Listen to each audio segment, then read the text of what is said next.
여러분, 지난주에 나누었던 말씀 여러분 기억나시지요? 다윗과 요나단의 관계.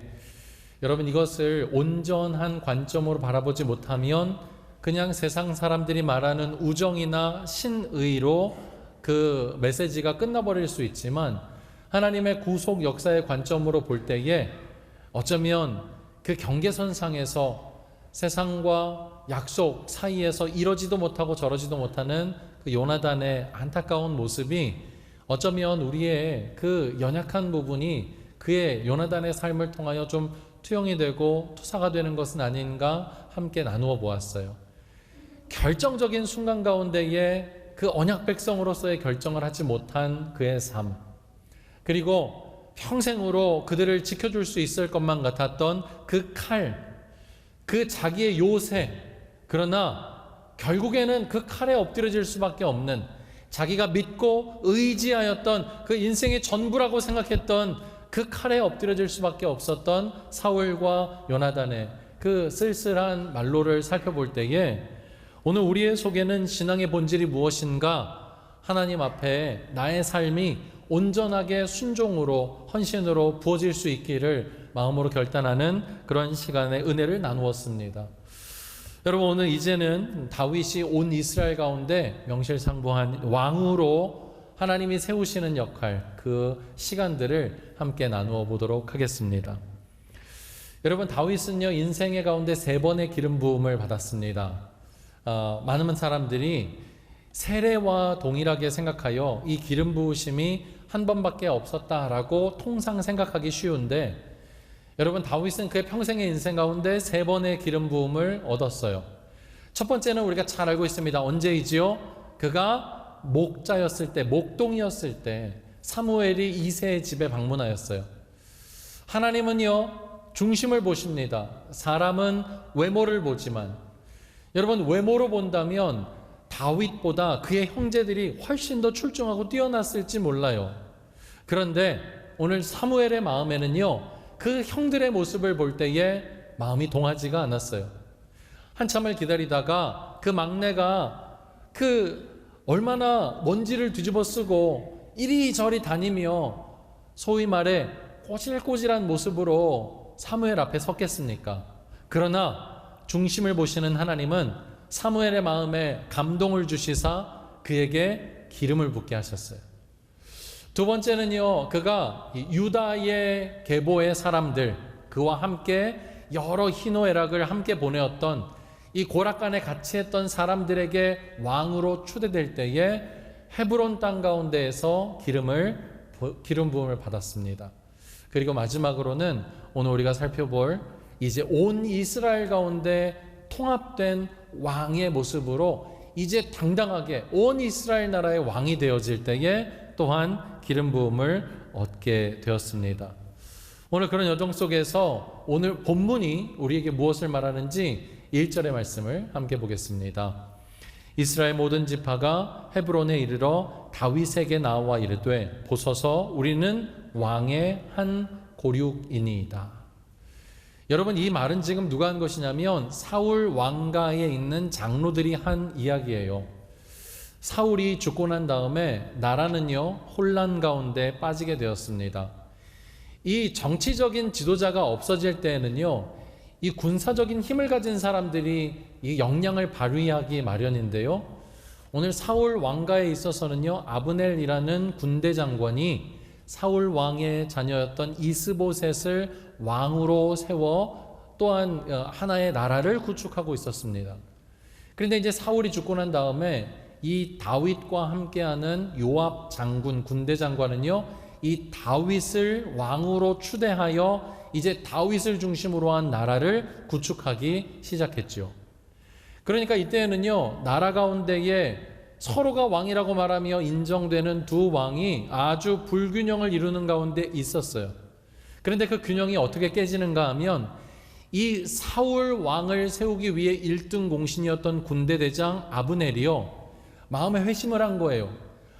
지금 모든 세상의 이 중심 가운데에 하나님께서 다윗을 왕으로 세우기를 원하시는구나. 다윗이 이제 하나님이 원하시는 이 왕권 가운데 있어야 되는 것이 옳구나라고 생각하여 아브넬이요 사울 왕가에 있다가 다윗 왕 쪽으로 이제 전향을 하게 됩니다. 그런데 이때 이 다윗 왕의 군대 대장이었던 요압이요 이 아브넬을 바라보며 굉장히 분개의 마음을 가지고 있었어요. 왜냐하면 이전에 전쟁 가운데에 여러분 이 아브넬이 요압의 동생이었던 아사헬을 죽였기 때문이에요. 그러니까 마음에 얼마나 복수심이 가득 찼겠습니까? 여러분 피를 흘렸지만 이제 약속을 깨닫고 그의 과거를 청산하기 위해 온 이 아브넬 이 군대 장관을요 요압은 저는 믿을 수 없다 교묘한 배신자이자 위험한 적장으로 포장하여 개인적인 복수로 그를 살해해버려요. 여러분 다윗이요 어쩌면 눈에 가시와 같은 적장 아니었겠습니까? 그러나 다윗은 그의 죽음 앞에 깊은 애도를 표하며 참 마음 아파하는 모습이 성경에 등장을 합니다. 여러분 이렇게 여러분이 팽팽했던 두 왕국의 긴장감이 이렇게 무너지게 되자 이 사울 왕가 쪽에서는요 봉기가 일어나는데 사울 왕의 실세는 이제 사울 왕과 이스보셋 왕은 오래가지 못할 것이다 라고 생각하여서 르갑과 바나라는 사람이 암살로 이스보셋을 죽입니다. 그리고 그의 머리를 들고 다윗 왕에게로 찾아가요. 그 다윗 왕에게 자기의 공로를 치하받을 수 있을 거라고 생각했기 때문이죠. 그러나 그것은 다윗을 몰라도 한참 모른 처사였던 것이에요. 이들은 다윗에게 단칼에 처형을 당하고 맙니다. 여러분 이 내용을 볼 때에 성경은 우리에게 무엇을 말하는가? 하나님의 나라는요 피로 세워지지 않는다는 것이에요. 여러분 세상의 나라는 어떻게 세워집니까? 처절한 피 흘림으로 세워져요. 처절한 힘의 논리로 세워집니다. 더 힘 있는 자가 힘 없는 자를 굴종시키며 굴종시키는 뿐만 아니라 그의 피를 흘리며 목숨을 요청하여 그 위에 그 수많은 사람들의 피 위에 나라가 굳건하게 선다는 것이죠. 하지만 오늘 하나님은요 그 피 위에 하나님의 나라를 세우지 않습니다. 그러하기 때문에 오늘 다윗은요 그들의 행사에 대하여서 잘하였다 치하하거나 칭찬하지 않은 것이에요. 하나님의 나라는 인간의 칼과 창으로 받는 나라가 아니라 하나님이 완성시켜 나가는 것임을 오늘 다윗의 이 행동을 통하여서 우리는 분명하게 깨달을 수가 있는 것이죠. 그리고 난 다음에 이제 왕이 없어진 소위 말해 사울 왕가에 있는 이 장로들은요 생각하였어요. 이것이 뜻이 아니구나. 다윗이 진정한 왕이었다. 이렇게 돌아가는 이 국가의 정세를 살펴볼 때에 우리가 빨리 다윗에게로 가 우리도 그 치하에 들어가는 것이 그 휘하에 들어가는 것이 옳다라고 생각하며 이 1절 가운데 그 장로들이 와서 지금 다윗에게 헤브론에서 왕이 된 다윗에게 나와 이야기하는 내용이 1절의 내용이었습니다. 그러면서 2절에는요 오늘 그들이 왜 다윗 왕가에 들어가야만 하는지 그리고 다윗 왕이 왜 왕이 될 수밖에 없었는지에 대한 신학적인 정당성을 이 입술을 통하여서 말하는데 2절의 말씀 제가 읽겠습니다. 전에 곧 사울이 우리의 왕이 되었을 때에도 이스라엘을 거느려 출입하게 하신 분은 왕이시었고 그러니까 다윗을 말하는 거예요.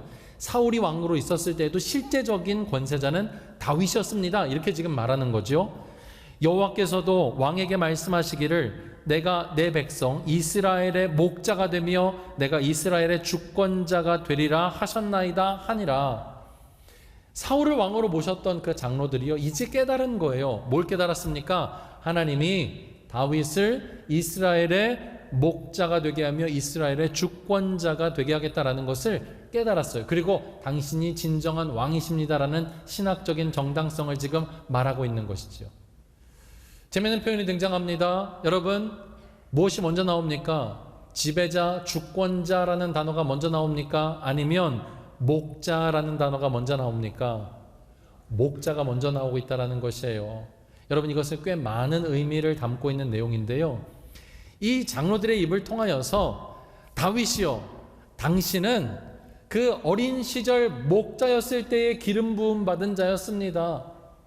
당신이야말로 자기가 알지도 못하는 그 인생의 여정 속에 하나님이 그 인생 속에 하나님의 나라에 대한 이야기를 지필하고 계시는 아름다운 역사적 재료셨습니다. 그렇기 때문에 이 땅 가운데의 하나님의 나라는 오래전부터 당신이 목자였을 때부터 그 사랑하는 마음을 가지고 양을 보살피는 그 순간부터 이미 하나님의 나라는 이 땅 가운데에 도래하고 있었습니다 라고 말하며 그의 전체의 삶의 여정들을 다시 거꾸로 회귀해 볼 때에도 마찬가지로 하나님이 그와 함께 하셨다라는 것을 지금 말하고 있는 것이지요.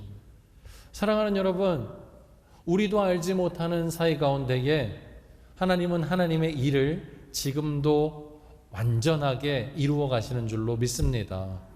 여러분, 이것이 우리가 붙드는 신앙의 중요한 핵심이자 내용이 될 수 있는 것이에요. 계속해서 3절을 보겠습니다. 이에 이스라엘 모든 장로가 헤브론에 이르러 왕에게 나오매 다윗 왕이 헤브론에서 여호와 앞에 그들과 언약을 맺음에 그들이 다윗에게 기름을 부어 이스라엘 왕으로 삼으니라. 이것이 다윗의 인생 가운데에 이제 마지막 기름 부음, 세 번째 기름 부음의 현장이 되는 것이에요. 이렇게 하나님의 일은요, 점진성을 가지고 있습니다. 하나님이 일하시는 초월성, 하나님의 전지전능하심, 무소부재하심, 여러분 이런 단어들을 접하게 될 때에 우리는 하나님은 어떤 일들을 갑자기 능력 있게 생각하지도 못하는 상황 가운데 하나님의 일을 이루신다라고 생각하기가 쉽지만 여러분 그렇지 않아요. 하나님은 언제나 일하실 때 이 점진성을 가지고 일하십니다. 이스라엘 백성이 홍해를 건널 때에 밤새 동풍이 불어오게 하셨어요. 여러분 갑자기 홍해의 길이 갈라진 게 아니에요. 밤새 동풍이 불어옴을 통하여서 그 땅을 완전히 마르게 하셨다라는 것이지요.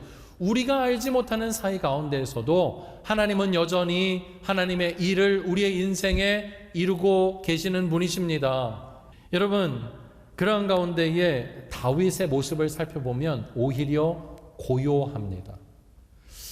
이 정말 어찌 생각하면 피비린내 나는 이 사울이 없어지고 난 이후에 이 정치적인 암투와 이 정치적인 혼동기 가운데에 다윗의 모습을 성경이 어떻게 기록하냐면 고요하게 기다리며 버티는 모습으로 오늘 기록하고 있다는 것이지요. 다윗은요, 큰 활약상이 나타나지가 않아요. 그냥 그 안에서 기다리고 버티며 순종하는 모습으로 나타나는 것이지요. 오히려 이런 모습으로 인하여서 다윗은 철저하게 준비되고 있었던 것이에요. 무엇을요? 반대쪽의 사람들까지도 함께 품을 수 있는 온 이스라엘의 왕으로서의 면모와 자질을 갖춰가고 있었던 것이에요. 만약 이 혼란기 가운데 다윗이 편파적으로 자기와 함께한 사람들의 편에 서서 자기와 반대편에 있는 사람들을 숙청하거나 그들을 미워한 바 된 것으로 있었다면 아마 온 이스라엘 나라가 이렇게 하나가 되어가는 일이 다윗 때에 일어나지 않았을 수도 있을 것이에요. 그렇기 때문에 여러분 기억하시기 바랍니다. 우리가 팔고 걷어붙이고 뭔가를 꼭 해내야 되는 것은 아니에요. 때로 길이 보이지 않을 때에, 때로 뭔가 우리의 생각으로 이해되지가 않을 그때에는요, 그 자리에 멈춰 서서 버티며 순종하며 기다릴 줄 아는 우리의 모습도 하나님이 기쁘게 받으시는 줄로 믿습니다. 이제 이 기름 부음을 받고 난 다음에 다윗은 수도를 향하여 진격합니다. 그의 정치적이며 이제 하나님 나라를 구축하기 위한 이 장소를 향하여 나아가는데 그 장소가 어디냐면 6절의 말씀입니다. 왕과 그의 부하들이 예루살렘으로 가서 그 땅 주민 여부수 사람을 치려하매 그 사람들이 다윗에게 이르되 내가 결코 이리로 들어오지 못하리라. 맹인과 다리 저는 자라도 너를 물리치리라 하니 그들 생각에는 다윗이 이리로 들어오지 못하리라 함이나. 저를 보십시오. 여러분, 예루살렘으로 나갔는데 지금 진짜 재밌는 상황이 여호수아 시대를 지나왔고 사사기의 시대를 지나왔음에도 불구하고 아직도 가나안 땅 가운데 점령되지 못한 곳이 있었어요. 거기가 어디입니까? 예루살렘이었습니다. 근데 이 예루살렘이 이 전체 가나안 땅 가운데 어떤 역할을 하는 곳이냐? 아주 중심부에 있는 수도 역할을 하는 그런 땅이었습니다. 여러분, 우리 대구 지역으로 본다면 어느 지역 정도 될까요? 중구가 되는 줄로 믿습니다. 여러분, 수성구라고 생각하시면 안 됩니다. 중구가 우리 대구 땅의 중심에 있다라는 것 여러분이 꼭 기억하시길 바랍니다. 여러분, 이 가나안 땅의 이 예루살렘은요, 우리 대구 안에 있는 이 중구와 같은 곳이었어요. 대신동이었다라는 것이죠. 180번지였습니다, 여러분. 그런데 여러분, 그 땅이 아직도 점령되지 못한 것은 너무나 이상한 일 아닙니까? 이것은 하나님의 뜻이 아니었어요. 왜냐하면 하나님이 이스라엘 백성 가운데에 이 가나안 땅을 점령하라 라고 말할 때는요, 우리 신명기 7장 2절을 보면 내 하나님 여호와께서 그들을 내게 넘겨 내게 치게 하시리니 그때에 너는 그들을 진멸할 것이라. 그들과 어떤 언약도 하지 말 것이요 그들을 불쌍히 여기지도 말 것이며. 여러분, 하나님께서 가나안 땅을 정복하게 하시는 명령을 주실 때는요, 완전 정복을 명령하셨어요.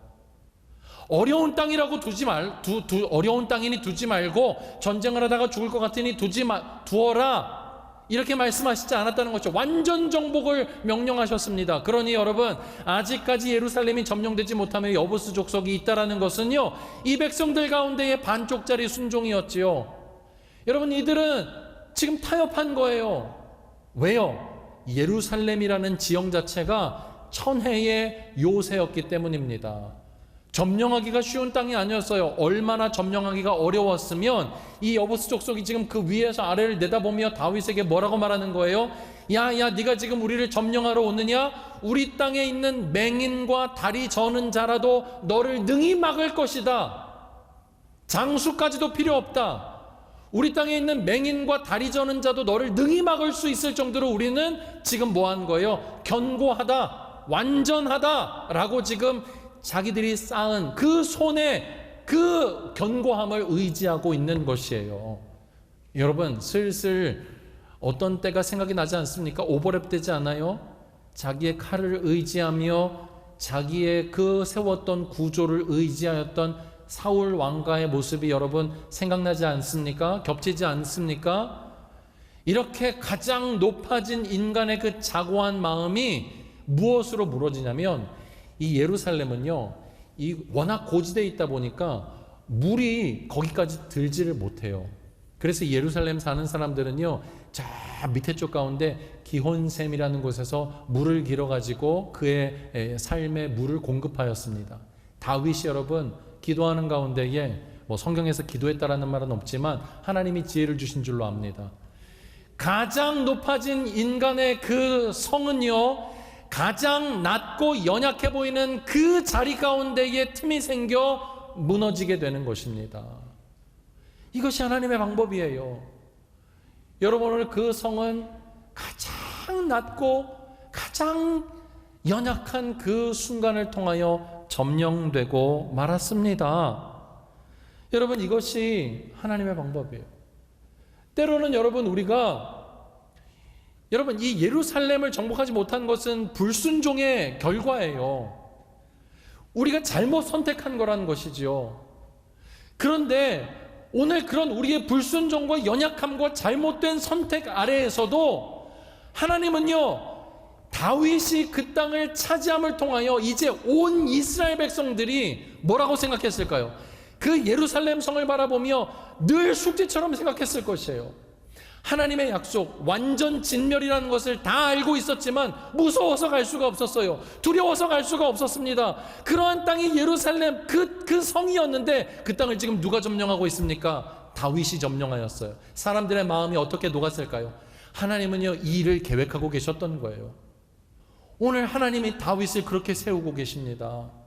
그들의 실패와 불순종과 잘못된 역사의 오점처럼 남아있는 이 예루살렘 성을 다윗에게 줌을 통하여서 하나님은 가장 아름다운 선을 이루어 내시는 줄로 믿습니다. 사랑하는 여러분, 이것이 하나님이 우리에게 주시는 안전한 인생의 결론인 것이죠. 이것이 하나님이 우리의 삶에 주시고자 하는 깨달음이라는 거예요. 그래서 우리는 뭘 해야 합니까? 여러분, 그때마다 우리가 뭘 해야 되겠다라는 그런 계획과 목적 있어야지요. 그러나 그것보다 더 근본적인 자리 가운데 우리의 마음속에 있어야 되는 것이 무엇이냐면 바로 하나님을 의지하며 하나님의 손을 붙들고 그 하나님께서 내 인생을 주관하신다라는 하나님 중심 삶을 우리는 놓쳐서는 안 되는 줄로 믿습니다. 그래서 여러분, 다윗이요 그 성을 점령해 나가요. 그러면서 이렇게 말해요. 다윗을 미워하는 자, 맹인과 다리 저는 자들을 내가 점령하여 그 집에 들어오지 못하게 할 것이다. 이렇게 표현을 해요. 여러분, 이것은 신체적인 의미를 말하는 것이 아니라 다윗이 미워하는 자라는 표현은요, 그가 하나님을 대척하는 자라는 것에 대한 문학적 표현이에요. 그가 개인적인 미움의 감정을 가지고 지금 이 자리에 서 있는 게 아니라 하나님 나라가 건설되는 과정 속에서 그 하나님과 대척점에 있는 자들이 어떤 대우를 당할 것이냐, 정복되어지고 파괴되어지고 멸망되어지는 것이 오늘 구약 가운데의 일이었습니다. 근데 여러분, 제가 말씀드린 대로 하나님의 역사는 점진성을 가지고 있다고 했죠. 여러분, 지금 이 원리는요, 예수님으로 더욱 아름답게 우리에게 다가오고 있는 줄로 믿습니다. 여러분, 우리가 맹인 아닌가요? 우리가 다리 저는 자 아니겠습니까? 우리가 부족한 자 아니겠습니까? 우리가 늘 실패하고 돌아가지 못하며 우리가 갖게 되어지는 그 작은 그 이익들을 놓지 못하여서 날마다 하나님 앞에 회개하는 그런 인생들 아니겠습니까? 만약 우리가 구약에 살고 있었다면 하나님을 대척하고 있는 그런 우리의 모습들은 전부 다 진멸되었을 것입니다. 그러나 어찌 우리가 이 자리에 앉아 예배할 수 있을까요? 오늘 마태복음 21장 13절과 14절의 말씀을 결론으로 읽겠습니다. 그들에게 이르시되 기록된 바 내 집은 기도하는 집이라 일컬음을 받으리라 하였거늘 너희는 강도의 소굴을 만드는도다 하시니라. 같이 읽겠습니다. 맹인과 저는 자들이 성전에서 예수께 나아오매 어떻게 하셨습니까? 고쳐주셨어요. 오늘 맹인과 저는 자로 대변되어지는 그 인생의 연약함과 부족한 자들을 우리 주님은 찾으셨어요. 그리고 그들이 주님 앞으로 뭘 했습니까? 나왔어요. 예수께 나옴의 고침을 입은 줄로 믿습니다. 여러분, 우리가 할 것은요, 우리가 우리 인생을 스스로 치유할 수 없는 자임을 알아야 돼요. 여러분, 우리가 우리의 살아왔던 그 구멍과 같은 일들을 우리의 열심과 노력으로 메울 수가 없어요. 우리가 해야 되는 것 한 가지가 무엇입니까? 예수께 나가야 되는 줄로 믿습니다. 그 예수 그리스도를 의지해야 되는 줄로 믿습니다. 그렇게 의지함으로 예수 앞에 나아갈 때에 그분이 우리의 그 모난 생채기를 싸매어 주시고 움푹 패어있는 그 실수와 같은 더 이상 복구되지 않을 것만 같은 인생의 이야기들을 합력하여 선을 이루어 나가시는 아름다운 재료로 사용하게 되시는 줄로 믿습니다. 사랑하는 우리 서문의 권성 여러분, 오늘 지금 우리는 역사의 구속사 관점으로 바라볼 때에 거대한 사울의 왕가가 어떻게 그 끝이 되어지는지를 보았어요. 주어진 것이 있었지만 그것을 지키어 자기의 것으로 삼고자 하는 여러분, 그 왕가는 역사의 한 점으로 사라져버렸어요. 그러나 다윗을 바라보십시오. 빈손으로 시작했어요. 아니요, 있는 것조차도 다 빼앗겨버리는 그런 인생이었습니다. 여러분, 그런 다윗이 무슨 내가 기름 부음 받은 자인데 내가 왕인데 여러분 이런 마음을 가지고 살 수 있었겠습니까? 그런 말을 하면요, 미친놈 취급받았을 거예요. 도망자가, 거렁뱅이가 생명을 보존하기 위해서 미친 척하며 침을 질질 흘리는 자가 내가 기름 부음 받은 자이니 하나님이 나를 왕으로 세워주실 것이다 라고 말하면 누가 믿어주겠습니까? 그러나 다윗은 그러한 때라도 하나님의 손을 꼭 붙들고 있었는 줄로 믿습니다. 그가 비록 왕이 될 꿈은 꾸지 못하였지만 그의 인생에 하나님의 손을 놓치지 않았어요. 그리하여 하나님은 드디어 모든 역사가 함께 합력하여 선을 이루어가는데 다윗이 세 번째 기름 부음을 받음으로 영광스럽게 하나님이 기뻐하시는 그 왕의 자리에 그가 머물 수 있게 된 줄로 믿습니다. 오늘 우리의 삶도 그래요, 여러분. 사랑하는 여러분, 우리의 삶도 그래요. 혹시 되돌아볼 때에 지우고 싶은 여러분의 기억이 있습니까? 혹시 아직도 복구되지 못하여서 그때가 참 좋았는데 하며 그렇게 안타까워하는 인생의 시간이 남겨져 있으십니까? 여러분, 그 자리에서 나오시기 바랍니다. 그리고 예수께 나아가시길 바라요. 그러할 때 예수님은 우리의 삶을 고쳐주시고 여전히 부족하고 연약하지만 그런 우리의 인생을 하나님의 아름다운 구속의 역사로 이루어 가시며 새 역사를 지필해 가시는 줄로 믿습니다. 오늘 그 이야기가 저와 여러분의 삶 가운데 충만하게 채워질 수 있게 되기를 주님의 이름으로 축복합니다. 축원합니다.